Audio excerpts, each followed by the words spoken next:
भैया आज जमुई नरेंद्र से इनका बहुत अच्छा गाना हुआ है भोजपुरी सॉन्ग, साथ में सिमरन शुक्ला की गाई है डुएट सॉन्ग के माध्यम से। आइए हम उनसे मिलवाते हैं, ये हमारे सारा भाई पहुंचे हैं। आइए आओ कामध्यान जी, थोड़ा सा स्माइल दो चेहरा पर यार, थोड़ा सा अपना गाना गा के सुनाओ तो भाई। मिले जाओ जान बाड़ा मन करता। क्या बात है, म्यूजिक लगाएंगे तो गा देंगे जी। कहीं से अपना भाव सुना दो, सिमरन शुक्ला। यस सर। आओ आओ। कालेज कोइला जवान बड़ा दर्द कहरता। सिमरन शुक्ला को पूछ नहीं करने के, ये तो पुराने कलाकार हैं, वो भी स्टेज स्टार। म्यूजिक लगाते हैं, गा दो एक बार, मुखरा अपना भाव सुनाओ भाई। मिले जाओ जान बाड़ा मन करता।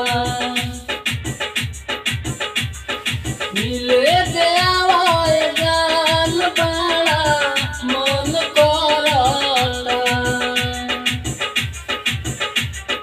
कालेज कोइला जवान बड़ा दर्द कहरता।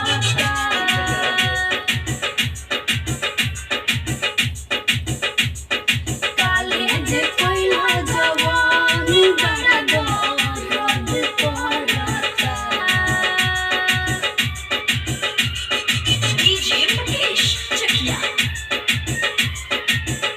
आओ यार सामने आओ, पीछे से बात करते हैं, लग रहा है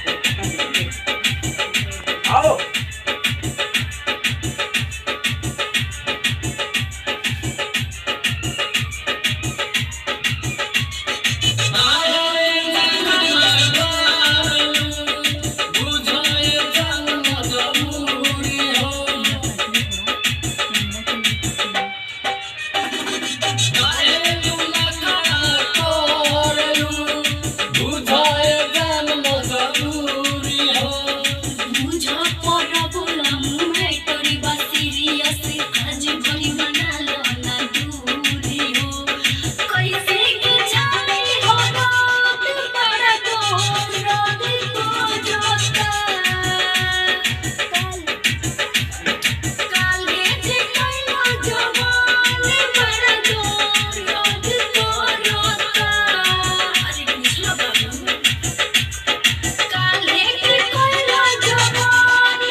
बहुत अच्छा है।